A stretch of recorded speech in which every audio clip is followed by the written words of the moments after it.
सो है एवरीवन, कैसे हो आप सब लोग। स्वागत है आपका, वेलकम है आपका, वार्म वेलकम है आपका मेरे यूट्यूब चैनल पे। मेरा नाम है सीए संजय गलरा, नाम तो सुना ही होगा सर। तो सर, आज हम क्या स्टार्ट करने वाले हैं, चैप्टर नंबर 4 का page number 4.18 CA final study material हम लोग पढ़ेंगे। सो सर, आज हम इसमें क्या पढ़ने वाले हैं, हम लोग सर पढ़ने वाले हैं इंटरनल कंट्रोल सिस्टम के बारे में जानकारी लेने वाले हैं। बहुत ही बढ़िया सेशन होगा जी, एकदम मज़ा आएगा आपको। 100% आपको 17 to 18 पेज हम इस सेशन के अंदर कवर करेंगे। मोस्टली मेरा आधे पौन घंटे का सेशन होता है, उसके अंदर हम लोग मोटा मोटी 22 पेजेस हम लोग कवर करते हैं।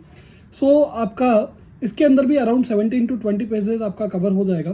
प्योर स्टडी मटेरियल से रहेगा। जो बच्चा सेल्फ स्टडी सीए फाइनल की कर रहा है एंड स्टडी मटेरियल से पढ़ना चाहता है, तो एक एक वर्ड अपन पढ़ेंगे, एक एक वर्ड को समझेंगे। जो वर्ड काम का नहीं है, जो सेंटेंसेस काम के नहीं है, जो कंटेंट काम का नहीं है, उसको हम लोग स्ट्राइक थ्रू कर देंगे। सो आइए बढ़ते हैं। Internal control system, nature, scope, objective and structure. बड़ा ही इंटरेस्टिंग सेशन होने वाला है। प्लीज़ अगर किसी बंदे को या किसी भाई बहन को आपको मेरे से जोड़ना है, like sir I want to connect with you, so you can connect with me on WhatsApp 79907227766। So 79907227766 is my WhatsApp number. You may ask your query. So let's start without wasting much more time. So internal control system, nature, scope, objective and structure. Sir सबसे पहले तो ये internal control system होता क्या है। देखो, ये जो सेशन रहेगा ना, जो बच्चा इंटरनल ऑडिट में जाना चाहता है आगे, उसके लिए बड़ा ही काम का होने वाला है। ये 20 पेज उसके लिए उसकी पूरी लाइफ चेंज कर देने वाले हैं। कि आपको समझना है कि what is internal control system, what is the nature, what is it's scope, इसका ऑब्जेक्टिव क्या रहेगा एंड इसका स्ट्रक्चर क्या रहेगा। सर इंटरनल कंट्रोल सिस्टम का मतलब क्या होता है। तो सिंपल सी बात है सर, जो हाईलाइटेड है ग्रीन पोर्शन के अंदर वही अपन को पढ़ना है। वो आप भी हाईलाइट कर सकते हो, वही अपन अच्छे से पढ़ेंगे। सो इंटरनल कंट्रोल सिस्टम का बहुत मतलब होता है all the policies and procedure adopted by the management. जो भी पॉलिसीज एंड प्रोसीजर है, मैनेजमेंट ने अडोप्ट करी है। किसके लिए अडोप्ट करी है?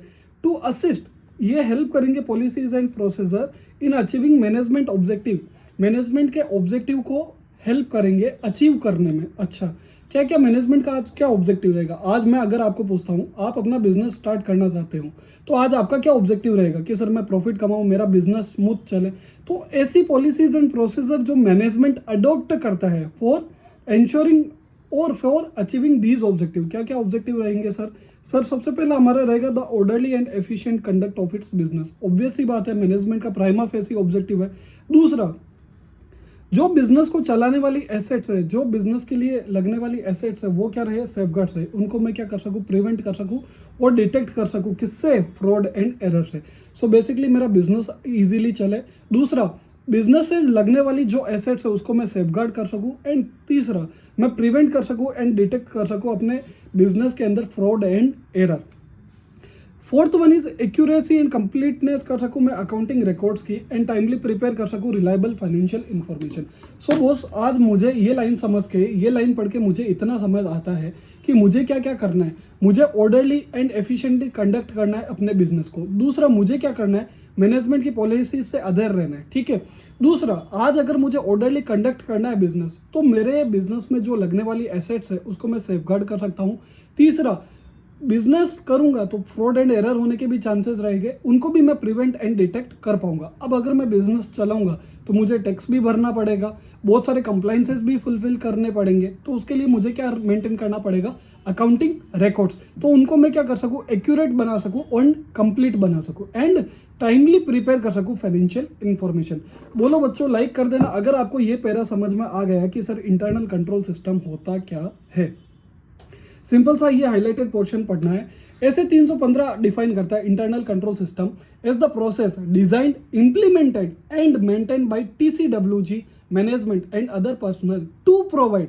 भाई टीसीडब्ल्यूजी और मैनेजमेंट ने एक सिस्टम बना रखा है, एक सिस्टम बना रखा है कि अगर इस सिस्टम से हम लोग बिजनेस करेंगे तो हमारे अकाउंटिंग रिकॉर्ड्स हो गए, हमारे एसेट्स हो गए, उसको हम प्रिवेंट कर पाएंगे, डिटेक्ट कर पाएंगे फ्रॉड एंड एरर से, ताकि हम लोग रीजनेबली अश्योर कर सके कि भाई एक तो एंटिटी का अचीव हो जाए। ऑब्जेक्टिव क्या है एंटिटी का? बिजनेस अच्छा चलना चाहिए with regard to reliability of financial reporting, effectiveness and efficiency of operation, safeguarding of assets and compliance with applicable laws and regulation. So ये 315 का हम लोगों ने ऑब्जेक्टिव पढ़ा। अभी सर क्या जरूरी है ये ऑडिटर के लिए किस काम का? चलो ये तो मैनेजमेंट के काम में आया कि भाई हमको समझ आता है कि सर इंटरनल कंट्रोल सिस्टम का मतलब क्या होता है। और जब भी वर्ड आए इंटरनल कंट्रोल सिस्टम तो आपको ये बातें ध्यान में रखनी है कि जितनी भी पॉलिसीज एंड प्रोसीजर है बिजनेस को स्मूथ करने के लिए, जो भी एप्लीकेबल पॉलिसीज एंड प्रोसीजर है वो सारी इंटरनल कंट्रोल सिस्टम के अंदर कवर्ड होगी। सो सर आज हमें ऑडिटर को ऑब्टेन क्यों करनी है अंडरस्टैंडिंग, कंट्रोल की जरूरत क्यों है, आज ऑडिटर को इंटरनल कंट्रोल सिस्टम की जरूरत क्यों है, उसकी अंडरस्टैंडिंग लेनी क्यों जरूरी है। So the auditor should obtain an understanding of control environment sufficient to assess, ताकि वो पता लगा सके कि भाई मैनेजमेंट का एटीट्यूड कैसा है बिजनेस के लिए। पता चलता है कि यार ये बिजनेस तो खाली खोपचा है, कुछ भी काम का नहीं है, मैनेजमेंट बदमाश है, मैनेजमेंट को बदमाशी करनी है, खाली टैक्स को चुराना है। तो मैनेजमेंट का कोई भी एटीट्यूड नहीं है कि मैं एथिकली बिजनेस को करूं, मैनेजमेंट का एटीट्यूड पता चलेगा। आज अगर हम मैनेजमेंट को कोई कमी जाके बताते हैं या इंटरनल ऑडिटर कोई भी ऑब्जर्वेशन बताता है तो मैनेजमेंट उस पर कितना करेक्टिव एक्शन कितना फास्ट लेता है। What is the attitude of management. आज अगर मैं आपको बोलता हूँ कि बच्चों अगर आपको स्टडी मटेरियल से पढ़ना चाहिए ताकि आपकी कंप्लीटनेस रहे सिलेबस की, ठीक है ना, लेकिन आप फिर भी जाके short notes, short summary notes, flow chart वो सब पढ़ोगे, ठीक है, वो सब पढ़ोगे तो अभी आपका रिजल्ट क्या रहेगा कि भाई you may be pass even if you are lucky कि भाई आपने जो पढ़ा वो आ गया, लेकिन आपने जो नहीं पढ़ा, जो फ्लो चार्ट में कवर्ड नहीं था और वो आपने पढ़ा नहीं होगा तो और वो एग्जाम में पूछ लिया गया तो क्या, तो करेक्टिव एक्शन क्या है इसका कि भाई हमें स्टडी मटेरियल से ही पढ़ाई करनी है। सो मैनेजमेंट का आज आपका एज ए स्टूडेंट आपका क्या एटीट्यूड है, वैसे ही सेम टू सेम मैनेजमेंट का क्या एटीट्यूड रहेगा। Awareness and actions regarding internal control and their importance in the entity. देख भाई सिंपल सी बात है, मैनेजमेंट धंधा कैसे चला रहा है, मैनेजमेंट बिजनेस कैसे कर रहा है, एथिकली कर रहा है, मैनेजमेंट कितना एटीट्यूड है, मैनेजमेंट का एटीट्यूड क्या है अपने बिजनेस के लिए, तो वो हम जब कंट्रोल एनवायरनमेंट की अंडरस्टैंडिंग लेंगे तब हमें पता चल जाएगा। अभी आप लोग काफ़ी कंपनीज में जाते हो ऑडिट करने के लिए, जो ऑडिटिंग बैकग्राउंड है, सो आप लोग देखते होंगे काफ़ी बार आप क्लाइंट की तारीफ करते हो कि यार क्लाइंट ने क्या कंट्रोल लगा रखा है, मतलब फाइनेंस एंड अकाउंट्स टीम जोरदार है। तो वो क्या हो गया, मैनेजमेंट का एटीट्यूड क्या है कि भाई एथिकली हमें को अकाउंटिंग रिकॉर्ड्स कंप्लीट करवाने हैं, ठीक है। सो एन ऑडिटर जजमेंट। अब देखो ये तो हो गया भाई कि आज मुझे कंट्रोल एनवायरनमेंट की ज़रूरत क्यों है, मुझे क्यों कंट्रोल एनवायरनमेंट की अंडरस्टैंडिंग लेना, मुझे क्यों ज़रूरत पड़ी। तो अभी ऑडिटर का जजमेंट क्या है, देखो जो भी अगर आज हमें sufficient and appropriate audit evidence collect करना है, आज जब हम अपना ऑडिट ओपिनियन देंगे तो उसके लिए मुझे क्या करना पड़ेगा, sufficient and appropriate audit evidence collect करना पड़ेगा। So sufficient and appropriate audit evidence का फैक्टर क्या है जिस पर डिपेंड करेगा कि भाई मेरा सब हम लोगों ने बहुत सुना है कि भाई ऑडिट एविडेंस हमेशा सफिशिएंट एंड अप्रोप्रिएट होना चाहिए, लेकिन वो कैसे पता चलेगा, उसको इफेक्ट कौन करेगा, तो उसको इफेक्ट करेगा degree of risk of miss statement. मतलब जितना मेरा रिस्क ऑफ मटेरियल मिसस्टेटमेंट ज़्यादा है उतना एविडेंस मुझे ज़्यादा कलेक्ट करने की ज़रूरत पड़ेगी।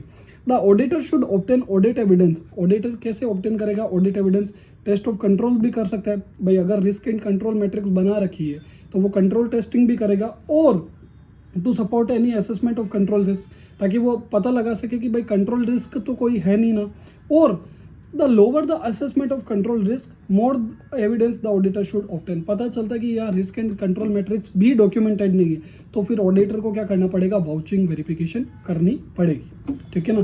सो बेसिकली ये सिंपल आपकी बेसिक अंडरस्टैंडिंग के लिए कि बॉस इंटरनल कंट्रोल सिस्टम होता क्या है, और कुछ भी ये पेरा काम का नहीं है। Sir what is internal control system, हम लोगों को खाली इतना समझ में आया है। चलो अभी आगे बढ़ते हैं।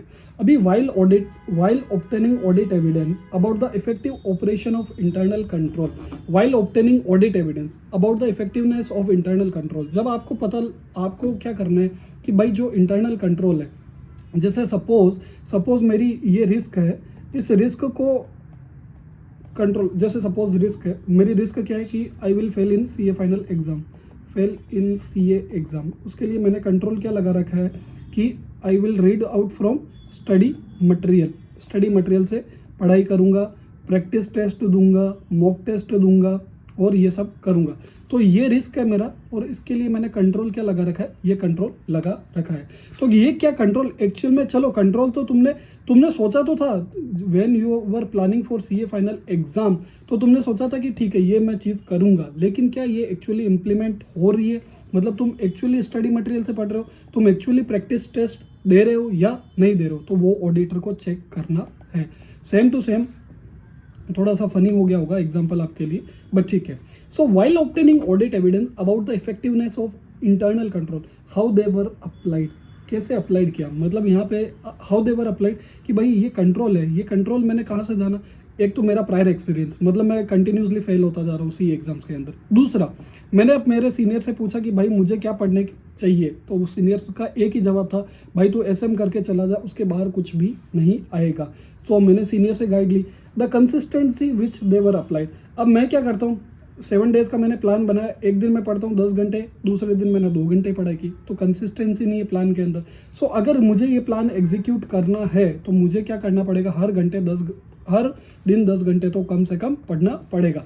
एंड बाई हुम दे वर अप्लाइड, अब पता चलता है कि मैं तो क्या करता हूँ, खुद नहीं पढ़ रहा, मैं क्या कर रहा हूँ, मैंने क्या किया, रेफरेंस बुक यूज़ की और वहाँ से पढ़ लिया और काम ख़त्म किया। बट नहीं होना चाहिए, क्योंकि मैंने कंट्रोल क्या सोचा था कि यार मैं स्टडी मटेरियल से पढ़ूंगा, लेकिन मैंने क्या किया, मैंने रेफरेंस बुक यूज़ की। सो आज अगर मुझे एज एन ऑडिटर, अब एज एन ऑडिटर कौन होगा, आपका सीए फाइनल का एग्जाम, वो आपका ऑडिट करेगा, वो आपसे क्वेश्चंस पूछेगा, अगर आप रेस्पॉन्ड कर पाए तो ठीक, आपको लगता है कि भाई आपने कर पाए तो ठीक, नहीं कर पाए तो you will know the result, कि रिजल्ट आपका क्या रहने वाला है। So while obtaining audit evidence, देखो मजा का पार्ट, बट इंटरनल कंट्रोल की जब आप टेस्टिंग करने जाने वाले हो तो आपको ये देखना है कि पहले तो कंट्रोल अप्लाई कैसे हो रहे हैं, और अप्लाई कर रहा है तो वो कौन अप्लाई कर रहा है। पता चल रहा है कि भाई लेबर अप्लाई कर रहा है कंट्रोल, ये कंट्रोल का ओनर कौन है, मतलब एक बंदा एडिक्वेट पर्सन होना चाहिए, उसको एडिक्वेट नॉलेज होनी चाहिए बिजनेस की, उसको एडिक्वेट नॉलेज होनी चाहिए अकाउंट्स की, ठीक है ना, एंड कंसिस्टेंसी होनी चाहिए, बंदा एकदम कमिटेड वाला होना चाहिए, ठीक है। सो अगर देखो ये चीज़ ध्यान में रखना, डेविएशन हो सकता है फ्रॉम द प्रिस्क्राइब कंट्रोल, मतलब आज मैंने जो कंट्रोल्स लगाए, ये जो मैंने कंट्रोल लगाया उसमें डेविएशन आ सकता है। डेविएशन क्यों आ सकता है कि सर मैं अगर स्टडी मटेरियल से पढ़ना चाहता हूँ तो मेरे को 10 डेज लगते हैं, आज यही मैं रेफरेंस बुक यूज़ करके या फ्लो चार्ट वाली बुक यूज़ करके मैं 2 दिन में ख़त्म कर दूंगा सिलेबस। तो ये क्या हुआ, न्यू बुक आने की वजह से। सो चेंजेस इन की पर्सनल, कोई नए बंदे आ गए, या सिग्निफिकेंट सीजनल फ्लक्चुएशन हो गया in volume of transaction and human errors. देखो कंट्रोल में चेंजेस क्यों हो सकता है कि भाई तुम्हारे कोई बंदे आए, वो की चेंजेस हुआ उनके की पर्सन्स के अंदर, फिर तुम्हारे की पर्सन्स के अंदर चेंजेस हुआ और तुम्हारा सिग्निफिकेंट हुआ सीजनल फ्लक्चुएशन, कि भाई एकदम से तुम्हारी सीजन आ गई, एकदम से तुम्हारे सेल्स ज़्यादा हो गई, तो जो बंदों की ऑलरेडी कैपेसिटी थी, जो बंदा एक्चुअल में 100 ट्रांजेक्शन ही एग्जीक्यूट कर पा रहा था, अब तुम्हारी सेल्स अचानक से बढ़ गई, तो अब तुम्हारे पास लेबर फोर्स ही नहीं है, वर्क फोर्स ही नहीं है, तो वो काम क्या होगा, ओवरबर्डन हो जाएगा, तो काम में गलती 100% होना तय है। The evolution of deviation may result in the auditor concluding that assessed level of control risk need to be revised। देखो आप जब कंट्रोल एनवायरनमेंट की अंडरस्टैंडिंग लोगे, आप क्या करोगे, सारी पॉलिसीज एंड प्रोसीजर पढ़ोगे, रिस्क एंड कंट्रोल मैट्रिक्स पढ़ोगे, कंट्रोल की टेस्टिंग करोगे, तो आपको पता चलेगा कि नहीं यार मेरी एंटिटी एकदम वाजिब है, इसने जो भी रिस्क है सारी कवर्ड कर ली है और उसके अगेंस्ट सारे कंट्रोल लगा रखे, फिर भी मुझे लगता है कि कोई इनसे रिस्क छूट गई है, तो मुझे क्या करना पड़ेगा, कंट्रोल रिस्क रिवाइज करनी पड़ेगी। ये सब आपके लिए कब काम में आएगा, देखो थोड़ा लॉजिकली प्रैक्टिकली सोचना। आज मैं कोई भी ट्रांजेक्शन, जैसे मुझे परचेज की ऑडिट करनी है, ठीक है ना, परचेज की मुझे ऑडिट करनी है, मैं कंसेप्ट समझा रहा हूँ ये सब काम का क्यों है, प्रैक्टिकल लाइफ में थोड़ा सा ध्यान से सुनना। मुझे परचेज की ऑडिट करनी है, सो मुझे परचेज की ऑडिट करनी है, तो आज मैं परचेज की सबसे पहले क्या समझूंगा, प्रोसेस, बिजनेस अंडरस्टैंडिंग लूंगा मैं। बिजनेस अंडरस्टैंडिंग के बाद मैं एक पूरा वॉक थ्रू करूंगा। वॉक थ्रू कैसे करूंगा कि मेरा इनिशिएशन, जैसे बजट बनने से लेके वेंडर पेमेंट तक जो भी ट्रांजैक्शन हुआ, जैसे बजट बना, बजट के बाद पीओ बना, पीओ के बाद क्या बना, जैसे बजट के बाद मेरी एस्टिमेटेड सेल्स बनी, फिर उसके बाद पीओ बना, वेंडर आइडेंटिफाई किया, वेंडर क्रिएशन किया, फिर मैंने जीआरएन बुक किया, फिर मैंने एसएपी के अंडर एंट्रीज की। दीज आर द मोटा मोटी things you will do in purchase to payment. अभी मैंने पूरे ट्रांजेक्शन का वॉक थ्रू किया, वॉक थ्रू में मैंने एक एक चीज़ का डॉक्यूमेंट लिया। सो मुझे एक सैंपल, मैंने पूरा ट्रेल समझ लिया कि भाई ये पूरा ट्रेल है, यहाँ से स्टार्ट होता है, ये डॉक्यूमेंट्स इस पूरे प्रोसेस के अंदर होते हैं। अब मुझे यहाँ पे पता चला कि ये चलो पूरे प्रोसेस में होते हैं, लेकिन चलो तुम बजट नहीं बनाओगे तो बजट बनाओ नहीं बनाओ ठीक है, एक बार के लिए फिर भी चलेगा। लेकिन अगर मेरा जो परचेज ऑर्डर है उसमें किसी ने प्रॉपर बंदे ने अप्रूव नहीं किया तो मेरा इनफ्लेटेड परचेज भी हो सकता है, मैं गलत वेंडर से परचेज कर सकता हूँ। तो ये मेरे लिए क्या हो गया की कंट्रोल। तो मैं उसको क्या करूँगा, टेस्ट करूँगा। अब जो भी IFC टेस्टिंग मैं जब करूँगा, ठीक है ना, तो मैं यहाँ पे क्या कर रहा हूँ, टेस्ट ऑफ कंट्रोल्स कर रहा हूँ। सो ये टेस्ट ऑफ कंट्रोल की ही बात चल रही है कि भाई अब मुझे पता चलता है कि चलो ये यार इस रिस्क का तो कहीं जिक्र ही नहीं है कंपनी की RACM के अंदर, कंपनी की रिस्क एंड कंट्रोल मैट्रिक्स के अंदर तो इसका जिक्र ही नहीं है। तो मुझे क्या करना पड़ेगा, ये मुझे मैनेजमेंट को बताना पड़ेगा कि भाई आपकी डिज़ाइन इफेक्टिवनेस गलत है, या आपका जो ऑपरेटिंग इफेक्टिवनेस है, आपने डिज़ाइन तो प्रॉपर कर रखा है लेकिन आपने इम्प्लीमेंट अच्छे से नहीं किया है। सो मुझे क्या करना पड़ेगा, कंट्रोल रिस्क रिवाइज करनी पड़ेगी। अब ऑडिट रिस्क क्या होता है, ऑडिट रिस्क दो चीज़ का होता है, कंट्रोल रिस्क हो गया और डिटेक्शन रिस्क हो गया, ठीक है ना। अभी मेरी कंट्रोल रिस्क ही ज़्यादा है तो फिर मेरे को डिटेक्शन रिस्क, मुझे सब्सटेंटिवली एनालिटिकल प्रोसीजर और ज़्यादा करने पड़ेंगे क्योंकि फ्रॉड होने के, एरर होने के चांसेस ज़्यादा है। सो ये सब मुझे करना पड़ता है, इसके लिए ये पूरी की पूरी गाथा दे रखी है। अभी हम लोगों ने खाली यही समझा कि सर इंटरनल कंट्रोल सिस्टम क्या होता है। अभी मुझे ऑडिट एविडेंस ऑब्टेन करना है इंटरनल कंट्रोल की इफेक्टिव ऑपरेशन के लिए, तो मुझे क्या क्या करने पड़ेंगे। सो ये बेसिकली आपके लिए अंडरस्टैंडिंग है, आपको रीड ओनली ही करना है, आपको पढ़ना ही है खाली, लेकिन अच्छे से पढ़ना है क्योंकि ये कंसेप्चुअल क्लैरिटी आपको देगा, ठीक है। फिर अगला अपन चलते हैं, नेचर ऑफ इंटरनल कंट्रोल को फुल्ली इग्नोर करो, यहाँ पे काट दो, आपकी बुक में भी काट दो। स्कोप ऑफ इंटरनल कंट्रोल का भी फुल्ली इग्नोर करो। अब यहाँ पे आता है sir objective of internal control system, what is my objective. आज आपका CA करने का ऑब्जेक्टिव क्या है, सर पैसा कमाना है, अच्छा इंसान बनना है और पैसा कमाना है। So what is my objective as a CA। So same मैं क्या करूँगा, एक ही मिनट, हाँ। सो मेरी ऑब्जेक्टिव क्या है, आज मुझे क्या करना है, मुझे ऑब्जेक्टिव बताना है इंटरनल कंट्रोल सिस्टम का कि सर मैं क्यों सिस्टमेटिक चल रहा हूँ, मुझे क्यों सिस्टमेटिक चलने की ज़रूरत है। आज मुझे बिजनेस करना है तो why should I be systematic. तो देखो ऑब्जेक्टिव क्या रहेगा, आज इंटरनल कंट्रोल सिस्टम को लाने की ज़रूरत क्या पड़ी, ताकि क्या हो सके, जो भी ट्रांजेक्शन्स हो ना, जितने भी ट्रांजेक्शन हो मैनेजमेंट के अंदर, वो ऑथराइजेशन से हो। देखो ट्रांजैक्शन होंगे, ऑथराइजेशन से होंगे तो एरर और फ्रॉड होने के चांसेस कम रहेंगे, ठीक है ना। और ऑल ट्रांजैक्शन, जितने भी ट्रांजैक्शन होंगे ना, वो प्रॉम्प्टली रिकॉर्ड हो जाने चाहिए फाइनेंशियल में। पता चला इनवॉइस मेरा इस साल आया और बुक मैं अगले साल कर रहा हूँ कंपनीज में, ताकि मेरा एक्सपेंस कम आया, प्रॉफिट ज़्यादा दिखाना हो अगर मुझे, तो ये सब नहीं होना चाहिए। Assets and records are safeguarded from unauthorised access. Obvious ही बात है, ये बहुत इंपॉर्टेंट चीज़ है कि आज मैं सपोज मेरे सेल्स का लेज़र है, मैं मेरा बिजनेस कर रहा हूँ, मेरा कॉम्पिटिटर है, मेरा एम्प्लॉय ने क्या किया, सेल्स का लेज़र जाके उसको दे दिया कि भाई ये कंपनी का कस्टमर है और इस प्राइस पे बेचता है, तो तुम इस लोअर प्राइस पे कोटेशन रख दो। तो ये मेरी कंपनी के लिए, ये मेरी पूरे की पूरी बिजनेस हार्म हो सकता है। सो मुझे आज क्या करना है कि भाई मेरे जितने भी एसेट्स है और जितने भी रिकॉर्ड्स है वो सेफगार्ड होने चाहिए फ्रॉम अनऑथराइज्ड एक्सेस। तो ये किसका ऑब्जेक्टिव है मेरे भाई, इंटरनल कंट्रोल सिस्टम का। और मेरी जो एसेट्स है ना वो वेरीफाइड होनी चाहिए रीजनेबल इंटरवल से। पता चलता है कि मैंने प्लांट एंड मशीनरी लिया था लेकिन वो यूज़ तो किसी और एंटिटी के आ रहा है, मैंने प्लांट एंड मशीनरी किसी, अब मैं तो एक बंदा हूँ, कितना बिजनेस करूँगा, मैं कहाँ ध्यान दूंगा। तो मुझे क्या करना पड़ेगा, डेलीगेशन ऑफ अथॉरिटी करना पड़ेगा। तो मुझे ये भी एक कंट्रोल लगाना कि भाई मेरी जो एसेट्स है, जो मैंने खरीदा है, जो मैंने मशीनरी खरीदी, वो मेरे यूज़ में आए खाली, ठीक है ना। And appropriate action is taken with regard to discrepancies. अगर कुछ डिस्क्रिपेंसी होती है तो मुझे ध्यान में रखना है। So these are the objective, ये आपको थोड़ा सा याद करना पड़ेगा। कभी भी अगर आपको इंटरनल कंट्रोल सिस्टम के बारे में पूछा जाता है तो आपको ऑब्जेक्टिव मेंशन करने पड़ेंगे। सो हम लोगों ने सबसे पहले क्या पढ़ा कि हम लोगों ने ये पढ़ा कि भाई ट्रांजेक्शन, जितने भी ट्रांजेक्शन हो बिजनेस में वो ऑथराइज्ड होने चाहिए और मेरे ट्रांजेक्शन प्रॉम्प्टली रिकॉर्ड हो जाने चाहिए। और एंड मेरा जो अकाउंटिंग एंड रिकॉर्ड्स है वो मेरा क्या होना चाहिए, सेफगार्ड फ्रॉम अनऑथराइज्ड एक्सेस, और assets are verified at reasonable interval.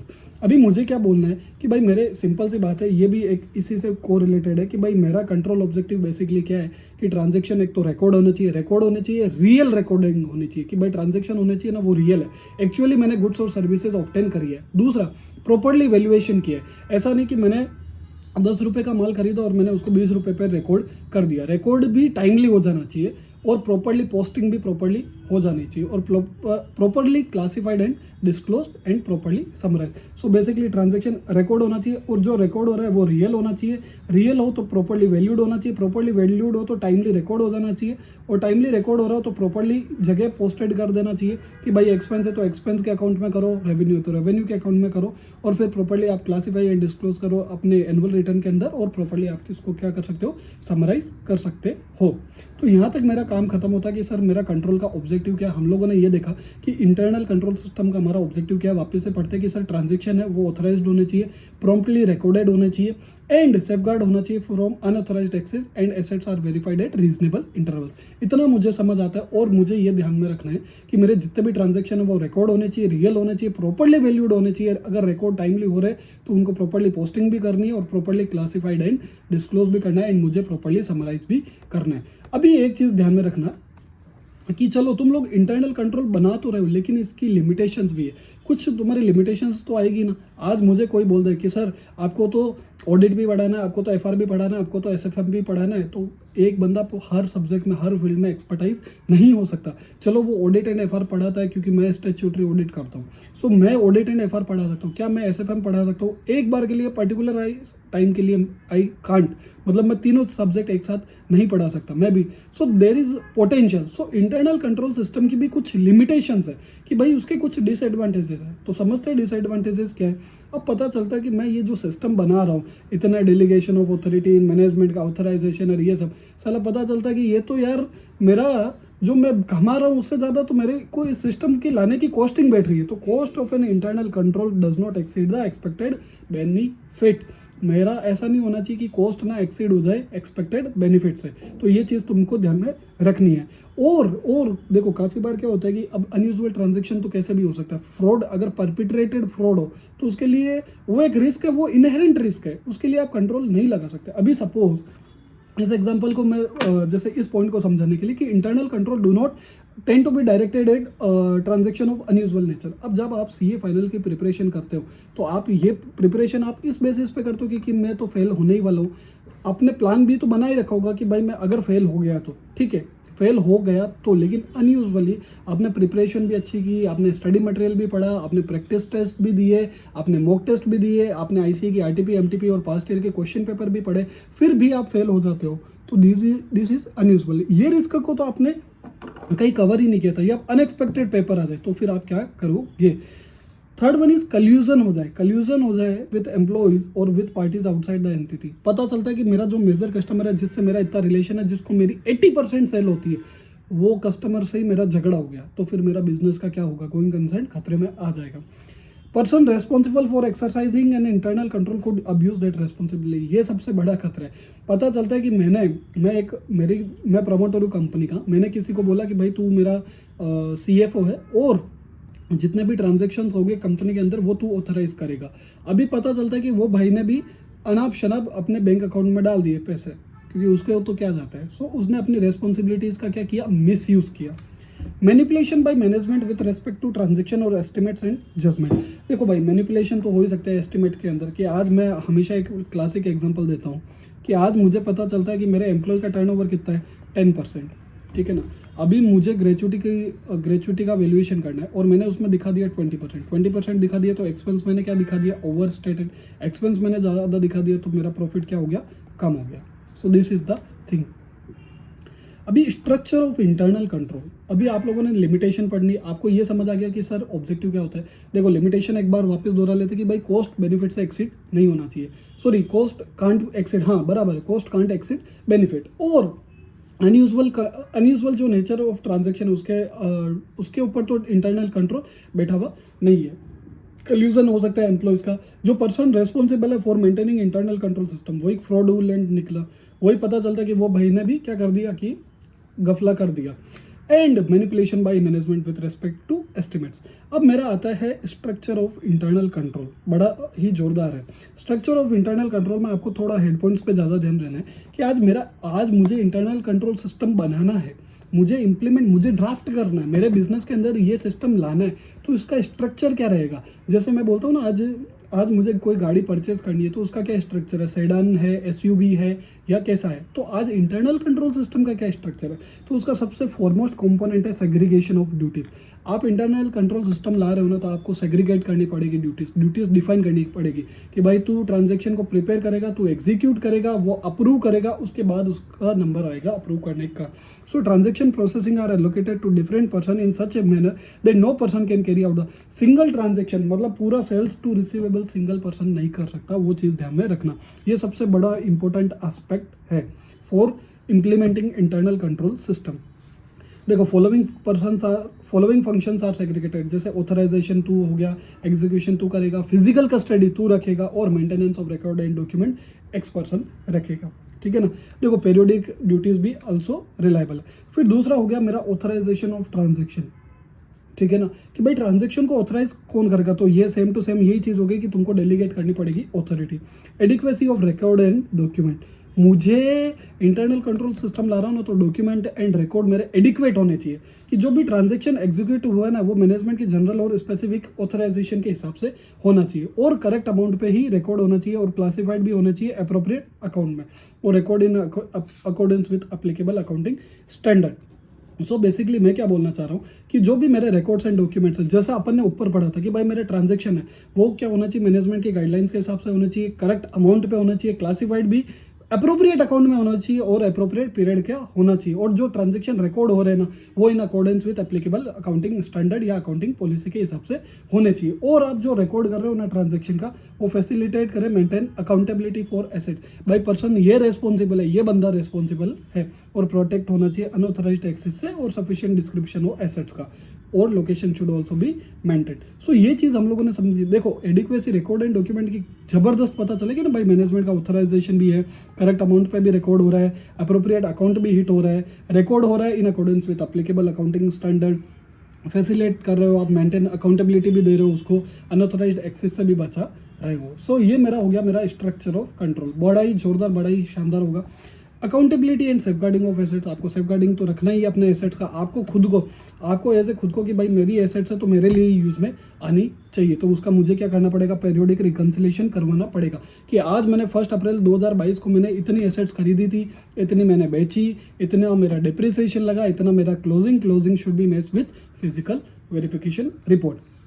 आज मेरा इंडिपेंडेंट चेक्स, मुझे इंडिपेंडेंट चेक्स में मैं क्या कर सकता हूँ, इंटरनल ऑडिट करवा सकता हूँ, या मुझे लगता है कि बाहर की पार्टी से थर्ड पार्टी ऑडिटर को मुझे हायर करना है तो वो भी मैं कर सकता हूँ। सो ये एक स्ट्रक्चर हो गया। लेकिन अब स्ट्रक्चर के अंदर, अब जैसे गाड़ी आ गई, गाड़ी तो आ गई, गाड़ी का स्ट्रक्चर चलो हम लोगों ने एसयूवी कर लिया, ये जो हम लोगों ने एसयूवी पढ़ा। अभी एसयूवी के कंपोनेंट क्या होंगे, एसयूवी में स्टीयरिंग क्या होगा, व्हील्स कौन से होंगे, सीट्स कौन सी होगी, इंजन कौन सा होगा, तो वो ही सब चीज़ है what is the components of internal control. यहाँ से अपनी मेन स्टोरी शुरू होती है। होप सो आपको मज़ा आ रहा होगा सेशन के अंदर कि एक्चुअल में चल क्या रहा है।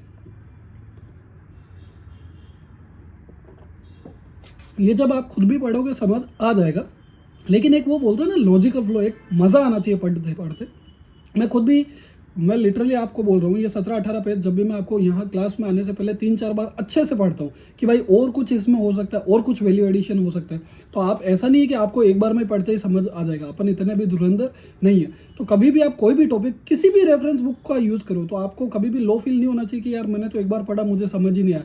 तो वो टॉपिक जब आपको समझ नहीं आ रहा है तो उसको बार बार पढ़ो, बार बार पढ़ोगे ना तो ऑटोमेटिक समझ आ जाएगा।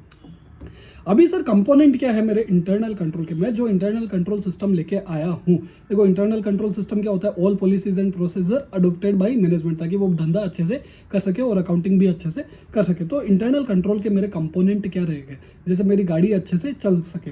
तो सबसे पहला हो गया कंट्रोल एनवायरमेंट। सर ये कंट्रोल एनवायरमेंट, मेरी गाड़ी का एनवायरमेंट, गाड़ी में एसी रहेगा नॉन एसी रहेगा, वैसे नहीं, कंट्रोल का एनवायरनमेंट कैसा रहेगा। आज अगर मुझे इंटरनल कंट्रोल सिस्टम अच्छा लाना है, चलो आज तुम लॉजिकली बताओ कि आज मुझे बिजनेस अच्छा करना है, बिजनेस अच्छा करना है तो मुझे क्या चाहिए होंगे, लोग चाहिए होंगे। मुझे बिजनेस एक्सपेंड करना है तो लोग चाहिए होंगे। लोग भी कैसे चाहिए होंगे, ईमानदार। सबसे पहली कहाँ बात आती है, ईमानदारी की। तो आज मेरा कंट्रोल एनवायरनमेंट में ईमानदारी फैली हुई होनी चाहिए, रग रग में business business business, work work work. वैसे ही जब आप सीए फाइनल की प्रिपरेशन कर रहे हो तो कंपोनेंट्स, जब आपके components of CA final preparation में पहला आपका क्या होना चाहिए, पढ़ाई पढ़ाई पढ़ाई, बाकी सब चीज़ें दूसरे। फिर एंटिटी का रिस्क असेसमेंट प्रोसेस भी आपको करना पड़ेगा कि भाई एंटिटी में कहाँ कहाँ रिस्क हो सकता है, रिस्क आइडेंटिफिकेशन आपको करना पड़ेगा। फिर मेरी control activities, what I will do for this risk and information system and communication कैसा रहेगा एंड मॉनिटरिंग मैं कैसे करूँगा। तो देखो मैं सीए फाइनल के एग्जाम के हिसाब से समझाता हूँ। कंट्रोल एनवायरनमेंट मेरा कैसा रहेगा कि भाई मुझे पढ़ाई का माहौल में पढ़ाई होगी, वैसे ही इंटरनल कंट्रोल सिस्टम कब पास होगा, जब वहाँ पे माहौल बनाया जाएगा। दूसरा, एंटिटी की रिस्क असेसमेंट प्रोसेस, मैं सारे सब्जेक्ट में ये चेक करूंगा कि भाई मैं फेल कहाँ हो सकता हूँ, मेरे वीक एरियाज कौन से, वैसे ही एंटिटी के वीक एरियाज कौन से। Control activities, what I will do to minimise the risk, भाई आज मुझे पता है कि मेरी ऑडिट डिफिकल्ट है, मेरे को पढ़ाई नहीं होती तो मुझे उसको ज़्यादा पढ़ना पड़ेगा, तो कंट्रोल मैंने क्या लगाया वो चीज़। इंफॉर्मेशन सिस्टम एंड कम्युनिकेशन, मैं बार बार मॉक टेस्ट दूंगा, प्रैक्टिस टेस्ट दूंगा, मॉनिटरिंग ऑफ कंट्रोल, मतलब ताकि मैं मॉनिटर कर सकूँ अपनी परफॉर्मेंस को। भाई हर्ट मत होना कि मैं सीए फाइनल का एग्जाम दे रहा हूँ सर, आपने तो ऐसे मत करो यार, डर लगता है हमको ज़्यादा, तो ऐसा सब नहीं होना चाहिए। आज मेरे को लर्न करना है आपको खाली हेडिंग सी, कंट्रोल एनवायरनमेंट का मेरा क्या क्या कंपोनेंट्स होने चाहिए, कंट्रोल एनवायरनमेंट कैसा होना, एनवायरनमेंट कैसा होना चाहिए इंटरनल कंट्रोल सिस्टम को लाने के लिए, what should be my environment.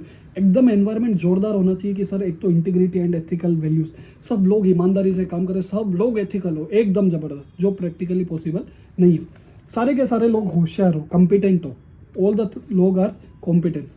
और पार्टिसिपेशन और टीसीडब्ल्यूजी का, देखो काफ़ी बार कैसा होता है कि तूने कर दिया ना, जैसे काफ़ी बार अपने अपन कोई भी काम करते हैं, अपना सीनियर बोलते हैं भाई तूने देख लिया ना, खत्म बात, चलो जाने दो, तो ऐसा नहीं होना चाहिए। दे शुड इक्वली पार्टिसिपेट कि भाई वो तुम्हारा रेस्पॉन्स सुने, तुम्हारे वीक प्रॉब्लम्स एरिया सुने।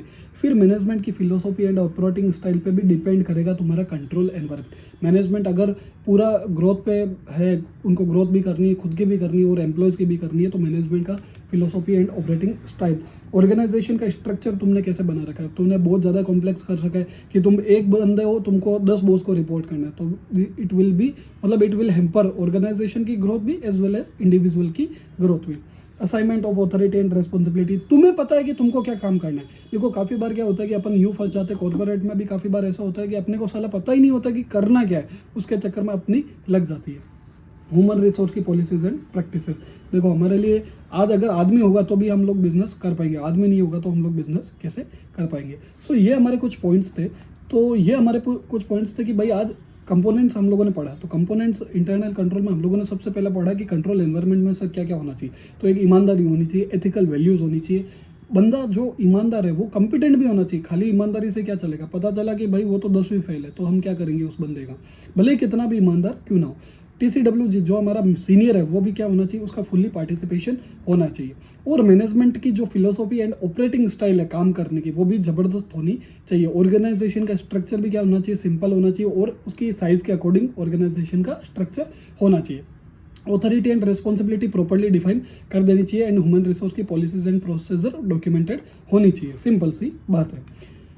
अभी सर हम आगे बढ़ते हैं, एंटिटी का risk assessment process. Risk assessment process very very very important, practical life में भी वेरी इंपॉर्टेंट है कि आज एंटिटी का जो रिस्क असेसमेंट प्रोसेस है ना, वो क्या बोलता है कि how management identify business risk वो मैनेजमेंट कैसे आइडेंटिफाई करता है। आज मैं सीए फाइनल की प्रिपरेशन कर रहा हूँ, तो मुझे कैसे आइडेंटिफाई करना है कि मैं फेल हो जाऊंगा, what are those risk relevant to the preparation of financial statement in accordance with entities applicable FRF, estimate their significance, assess the likelihood of the occurrence and sir कुछ भी नहीं समझ आया। सिंपल सी बात है कि आज मैनेजमेंट कैसे आइडेंटिफाई कर रहा है अपने रिस्क को, ताकि वो क्या कर सके, प्रिपेयर कर सके फाइनेंशियल स्टेटमेंट को in accordance with applicable FRF, और रिस्क का क्या कर सके, सिग्निफिकेंस को भी क्या कर सके, एस्टिमेट कर सके, रिस्क को क्या कर सके, उसका अकरेंस कितना, रिस्क बार बार कितनी बार अकर हो रहा है उसको भी हम लोग चेक कर सकते हैं। और फिर वो डिसाइड कर सकता है कि भाई क्या मुझे एक्शन लेना है, क्या मुझे रेस्पॉन्स करना है और किसे मुझे मैनेज करना है। सो सिंपल सी बात है, रिस्क असेसमेंट प्रोसेस का सिंपल सा मतलब है कि हाउ मैनेजमेंट आइडेंटिफाई रिस्क, और जब वो आइडेंटिफाई करेगा तो उसकी क्या सिग्निफिकेंस है, उसका क्या अकरेंस रहेगा, कैसे वो डिसाइड करता है एक्शन को, कैसे रेस्पॉन्ड करेगा और कैसे मैनेज करेगा। अभी रिस्क सर कैसे अराइज हो सकती है आज मेरे बिजनेस के अंदर, सर कैसे रिस्क अराइज हो सकती है, these are the very important indicative list है। प्रॉपर रिस्क नहीं है, लेकिन आज तुम्हारे अगर क्वेश्चन आ जाता है कि सर रिस्क कैसे हो सकती है, what are the factor which can lead to risk, मतलब रिस्क कैसे कैसे हो सकता है, तो सबसे पहला हो गया चेंज इन रेगुलेटरी और operating environment, as to Ind AS convergence. CA final में नया सिलेबस आ गया, वैसे ही जब आप क्लाइंट कर रहे हो तब AS से इंड AS में कन्वर्जन है तो एरर होने के चांसेस ज़्यादा है, 100% ज़्यादा है।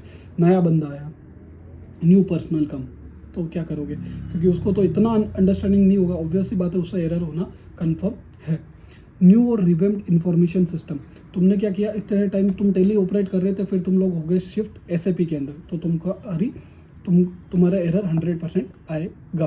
सो सबसे पहले हम लोगों ने क्या बोला कि भाई तुम्हारा लीगल एस्पेक्ट में अगर हम देखें तो तुम्हारा रेगुलेटरी और ऑपरेटिंग एनवायरनमेंट हो गया, पीपल में क्या हो गया, तुम्हारा पर्सन्स हो गया, और सॉफ्टवेयर में तुम्हारा क्या चेंजेस आ सकता है, न्यू और रिवेम्ड इंफॉर्मेशन सिस्टम। इनको तुम याद नहीं करो, बार बार बोलोगे ना तो तुमको आइडिया आ जाएगा कि तुम लॉजिकल भी सोचो कि आज रिस्क क्यों हो सकती है कि भाई एक तो बंदा नया आ गया, या फिर रिगर और रेगुलेटरी एनवायरनमेंट में मेरा चेंज हो गया, बेसिकली मेरा AS to Ind AS conversion आ गया, तो रिस्क अराइज हो गई।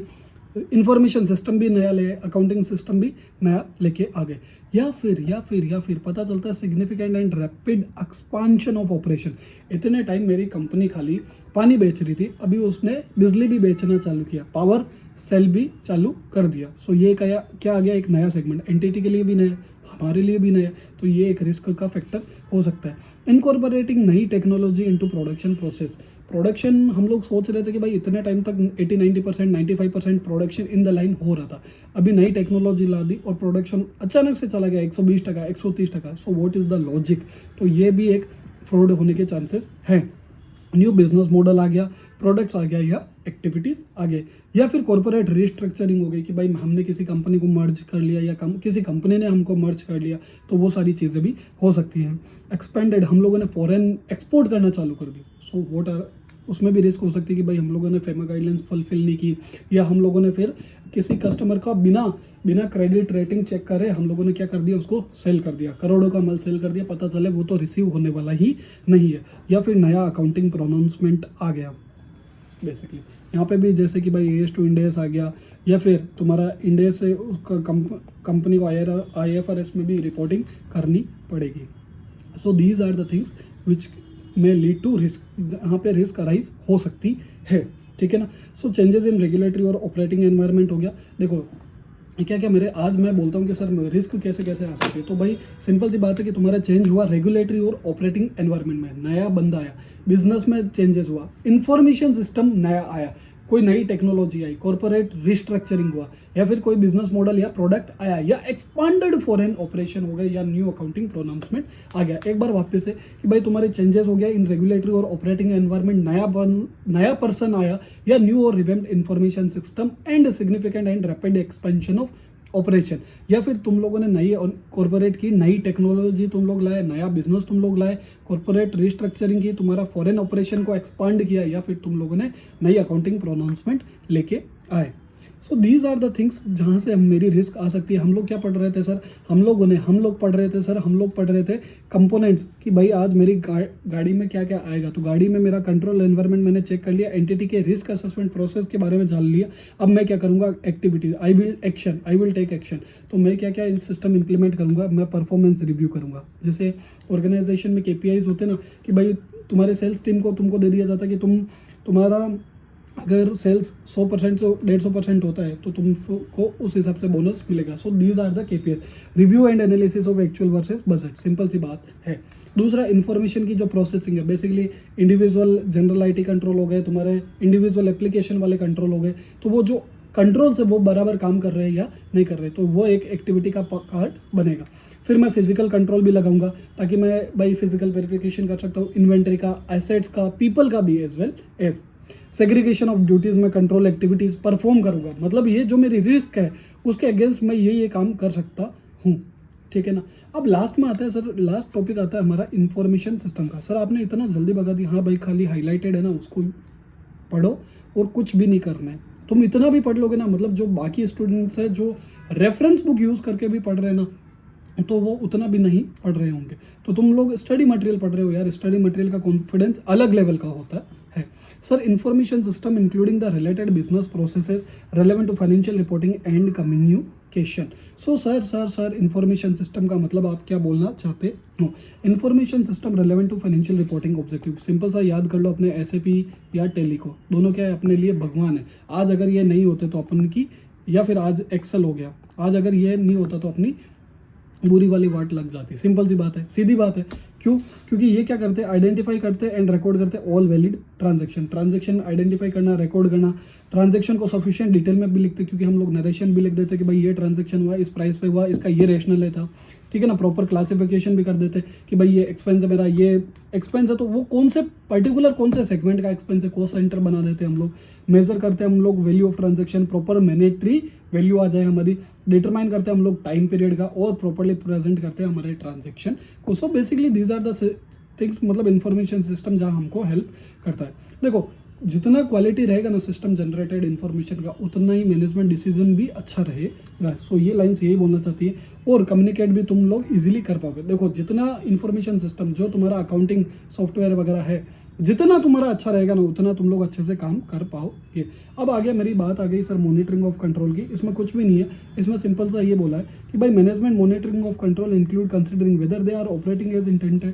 भाई मॉनिटरिंग में तुम्हें क्या ध्यान रखना है कि जो हम लोगों ने प्लान किया था वो एक्चुअल में उसी के हिसाब से हो रहा है या नहीं हो रहा है।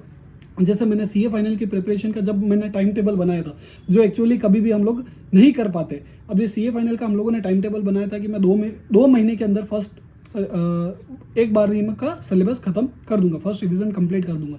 2 महीने बाद पता चलता है कि मेरी 2 सब्जेक्ट भी खत्म नहीं हुई है। सो जो हम लोग क्या कर रहे हैं, मॉनिटर कर रहे हैं हमारी परफॉर्मेंस को। Monitoring is also done to ensure that controls continue to operate effectively. Monitoring तुम अब सपोज किसी बच्चे ने, भाई जोरदार बच्चा था, उसने पढ़ाई खत्म कर भी दी, तो वो ये देखेगा कि हाँ यार मैंने पढ़ाई अच्छे से कर दी है, क्या मैंने कंसिस्टेंटली पढ़ाई की है या कैसे पढ़ाई की है। अब आता है सर एक इंपॉर्टेंट बात, इंटरनल चेक सिस्टम। मॉनिटरिंग में एक इंटरनल चेक सिस्टम एक बहुत बड़ी जोरदार चीज़ है कि आज मुझे इंटरनल मॉनिटरिंग करना है, आज मुझे इंटरनल कंट्रोल सिस्टम का मॉनिटर करना है, तो मैं क्या क्या चेक करूँगा। तो आज मुझे इंटरनल चेक सिस्टम लगाना पड़ेगा, ताकि मैं क्या कर सकूँ, एक तो फ्रॉड एंड एरर को आइडेंटिफाई कर सकूँ। बेसिकली ये एरर एंड फ्रॉड, देखो फ्रॉड को आइडेंटिफाई करना थोड़ा डिफिकल्ट है। आइडेंटिफाई चलो तुम लोगों ने कर लिया, लेकिन जस्टिफाई या प्रूव करना तुम्हारे लिए उतना ही डिफिकल्ट है, क्योंकि फ्रॉड जनरली एरर के केस में मतलब बेसिकली हम लोग एरर्स ही आइडेंटिफाई कर सकते हैं। एंड फ्रॉड एक काइंड ऑफ मैं बोलूँ ना तो इनहेरेंट लिमिटेशन है। जब तक आपको कोई मैनेजमेंट या आपको कोई आउटसाइडर इन्फॉर्मेशन नहीं मिलती ना, तब तक आप नहीं जस्टिफाई कर पाओगे। सो टू डिटेक्ट करना error and fraud with ease, just a second.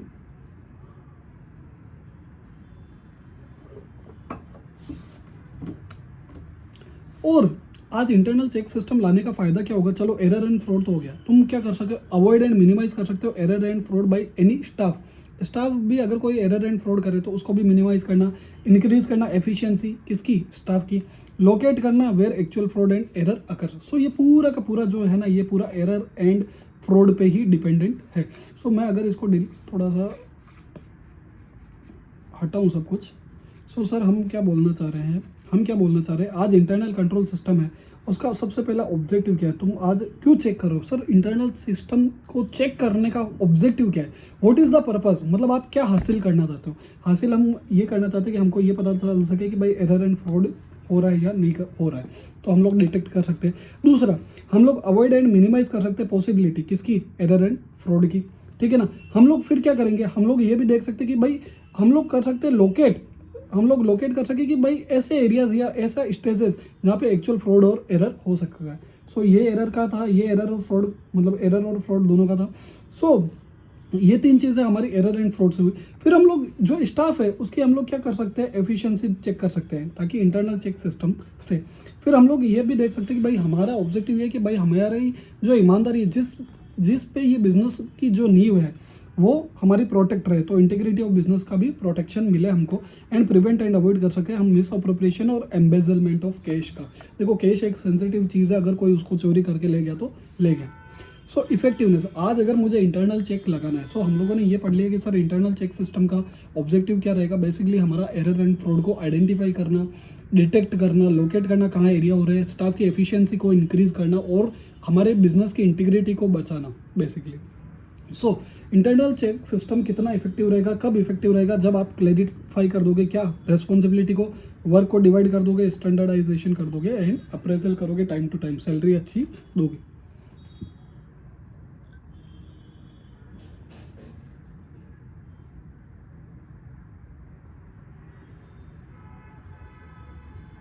So, sir, what are the general conditions pertaining to internal check system? So, these are the general condition मतलब आप जब भी इंटरनल कंट्रोल सिस्टम ला रहे हो ना, जब भी आप इंटरनल कंट्रोल सिस्टम ला रहे हो ना, तो कुछ ये कंडीशन आप अपने माइंड में रखना कि यार आज मैं इंटरनल कंट्रोल सिस्टम लगा रहा हूँ ना, so no single person should have complete control. कोई भी सिंगल बंदे के पास पूरा कंट्रोल नहीं होना चाहिए। स्टाफ ड्यूटीज भी रोटेटेड होनी चाहिए from time to time. These are the general condition.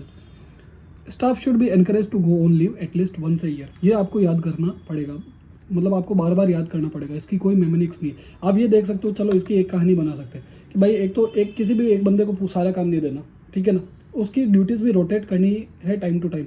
उसको नया नया काम भी देना है ताकि उसकी भी ग्रोथ हो और ऑर्गेनाइजेशन भी ग्रो करे, और जो उसने एरर एंड फ्रॉड किया तो वो हमें किसी और बंदे को पता चले, ठीक है ना। और उसको लीव भी देना तुम लोग टाइम टू टाइम। फिर उसके पास अगर एसेट्स की फिजिकल कस्टडी रख रहा है कि भाई मेरे पास मेरी एसेट्स पड़ी है, तो उसको बुक्स ऑफ अकाउंट्स का एक्सेस नहीं होना चाहिए, नहीं तो वो बुक्स में गड़बड़ी कर सकता है। ताकि जैसे फिजिकली एसेट्स ले गया हो घर पे और बुक्स में भी एंट्री डैमेज की डाल दी, तो ये नहीं होना चाहिए।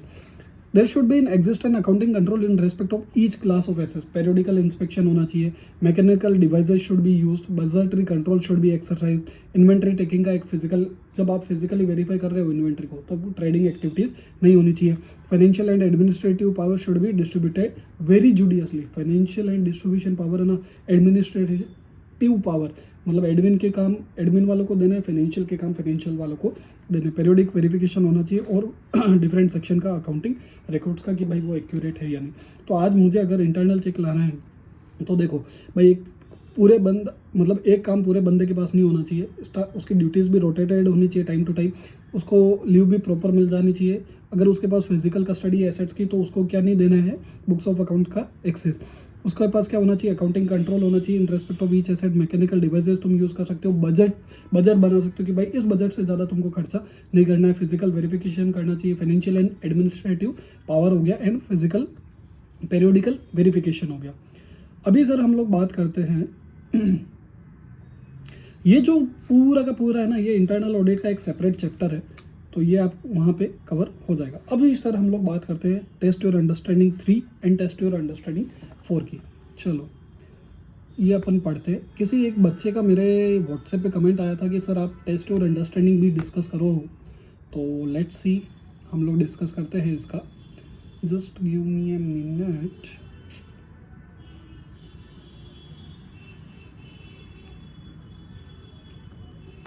चलिए सर, टेस्ट योर अंडरस्टैंडिंग 3, ठीक है ना।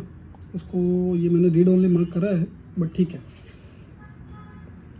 बड़ा ही जोरदार है। अभी तक अगर आपने लेक्चर अच्छे से लिए तो आपको समझ आ जाएगा। RK living limited is engaged in manufacturing and processing of textile fabric. बढ़िया बात है। उसने परचेज किया है उसके raw material from a company जो बेस्ड है इन सिलवासा, ठीक है ना। Taxable at the rate 12%। उसको 3 से 4 दिन लगते हैं रॉ मटेरियल को कंपनी के प्लांट पे पहुंचने के लिए। अब ये कंपनी ने क्या कर दिया, देखो यहाँ पे ध्यान से सुनना। Company has revamped its internal control system for recording its transaction. कैसे? You have also assumed charge as head of internal audit department of the company few days before. It is noticed that information system require booking of purchase in purchase ledger and stock record from date of purchase invoice only. How would you deal with the above matter as internal auditor? Sir matter हुआ क्या है, समझ ही नहीं आया। Simple सी बात है कि तुम्हारा जो इन्फॉर्मेशन सिस्टम है ना, वो क्या बोल रहा है कि परचेज मैं तभी परचेज लेजर में करूँगा, परचेज लेजर में, और जो स्टॉक रिकॉर्ड है ना, वो जो डेट ऑफ परचेज इनवॉइस है ना, मैं तभी रिकॉर्ड करूंगा। मतलब तुम्हारा इन्फॉर्मेशन सिस्टम क्या बोल रहा है, इनवॉइस डेट पे मैं रिकॉर्डिंग कर लूंगा, भले फिर तुम्हारे गुड्स आए नहीं आए, लेकिन इनवॉइस की जो डेट है उस पर मैं रिकॉर्ड कर लूंगा। तो how you as an internal auditor, so basically ये क्या बोल रहे हैं कि आज मुझे परचेज ट्रांजेक्शन का रिकॉर्ड करना है। सो बेसिकली मुझे अगर इन्फॉर्मेशन सिस्टम क्या बोलता है, इन्फॉर्मेशन सिस्टम की क्या रिक्वायरमेंट है बेसिकली कि भाई जो बुक करो ना आप purchase in the purchase ledger and stock record, वो खाली आप परचेज डेट और परचेज इनवॉइस ही करो। मतलब जिस दिन का परचेज का इनवॉइस है ना तभी करो। स्टॉक कब आया आपके पास कब नहीं आया उससे लेना देना नहीं है, बस आप क्या कर लो, फ्रॉम परचेज डेट से कर लो उसको रिकॉर्ड। तो अभी उसका सर आंसर क्या है, आंसर मैं पढ़ रहा हूँ।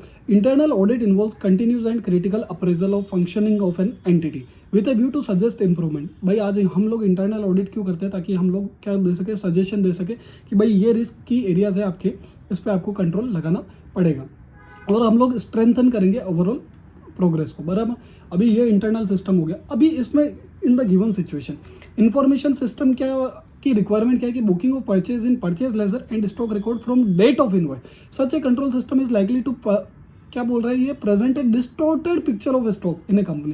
भाई अगर मतलब तुम्हारा stock of raw material receive हो गया लेकिन गुड्स में भी इन ट्रांजिट, गुड्स ट्रांजिट में हो सकते हैं, therefore design of the control itself is a faulty case.